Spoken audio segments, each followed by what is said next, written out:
Former Israeli Prime Minister Naftali Bennett slammed back at Tucker Carlson today after Tucker Carlson alleged that Jeffrey Epstein was part of an Israeli Mossad operation to blackmail powerful officials. Take a listen to this. Not acceptable. And I think the real answer is Jeffrey Epstein was working on behalf of intel services, probably not American. And we have every right to ask, on whose behalf was he working? And moreover, it's extremely obvious to anyone who watches that this guy had direct connections to a foreign government. Now, no one's allowed to say that that foreign government is Israel because we have been somehow cowed into thinking that that's naughty. There is nothing wrong with saying that. There is nothing hateful about saying that. There's nothing anti-Semitic about saying that. There's nothing even anti-Israel about saying that. So criticizing the behavior of a government agency does not make you a hater. It makes you a free person, where people feel like they can't just say, like, what the hell is this? You have the former Israeli prime minister living in your house. You have had all this contact with the foreign government. Were you working on behalf of Mossad? Were you running a blackmail operation on behalf of foreign government? Carlson's statements here caused a lot of uproar, and the former Israeli Prime Minister Naftali Bennett posted this on X this morning. As a former Israeli Prime Minister, with the Mossad having reported directly to me, I say with 100% certainty, the accusation that Jeffrey Epstein somehow worked for Israel or the Mossad running a blackmail ring is categorically false. Epstein's conduct, both the criminal and the merely despicable, had nothing whatsoever to do with the Mossad or the state of Israel. Epstein never worked for the Mossad. This accusation is a lie being peddled by prominent online personalities such as Tucker Carlson, pretending they know things they don't. They just make things up, say it without confidence, and these lies stick because it's Israel.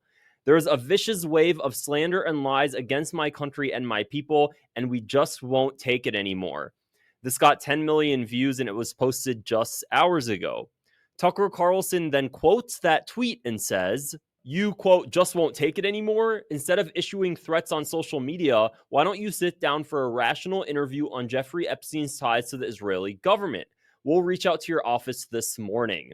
Max Blumenthal commented on this, stating, leaving aside Epstein's close ties to 4 Israeli prime ministers, including the current one, whom he introduced to JP Morgan executives, no one capable of critical thought believes anything you say. That's because you and your fellow Israeli leaders have told too many lies, stolen too much land, and cried, quote, anti-Semitism one too many times. The only time you seem to be telling the truth is when you boast about your propensity for mass murder, such as when you said, quote, I've killed a lot of Arabs in my life, and there's no problem with that. Like Epstein, you thought you could get away with your crimes indefinitely, but the people have seen it enough and their wrath will only grow. George Galloway stated, why did another former Israeli Prime Minister, Ehud Barak, to whom Mossad also reported visit the criminal despicable Epstein 36 times, at least in just a 4-year period? Somebody also commented with the Jerusalem Post headline, former Prime Minister Ehud Olmert mentioned as one of Jeffrey Epstein's associates in case documents. This is the first time that Olmert has been linked to Epstein. Other names mentioned in the document include U.S. President Donald Trump and former Israeli Prime Minister Ehud Barak. What's so interesting to note is the applause and cheers that Tucker Carlson got at the Turning Point USA conference after making that statement, which is a conservative Republican conference. Now, no one's allowed to say that that foreign government is Israel because we have been somehow cowed into... An attendee at the Turning Point USA conference stated, it's not even about Pam Bondi to me. It's like, look, Trump, we elected you because you were supposed to be different, so you have to prove to us that you're different. Here's one tweet. The American right is transforming before our eyes, and the White House better catch up.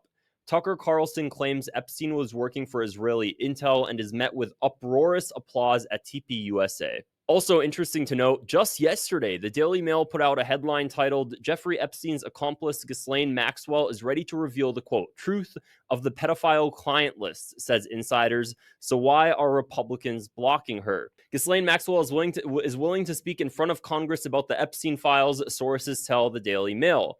Maxwell, 63, is the only person behind bars, serving 20 years on child sex trafficking charges, despite the fact that pedophile Jeffrey Epstein alleged controlled a web of underage girls. Additionally, Epstein's victims alleged they were passed around as sex toys to wealthy friends and billionaire business associates who regularly visited his homes, including his private island, Little St. James. Now, a source says, despite the rumors, Ghislaine has never been offered any kind of plea deal. She would be more than happy to sit before Congress and tell her story. No one from the government has ever asked her to share what she knows. She remains the only person to be jailed in connection to Epstein, and she would welcome the chance to tell the American public the truth. The Israeli connection to Jeffrey Epstein is so clear and so evident. I'll be making an entire separate video on that, so make sure to click the subscribe button below, and I'll see you guys in the next video. Bye.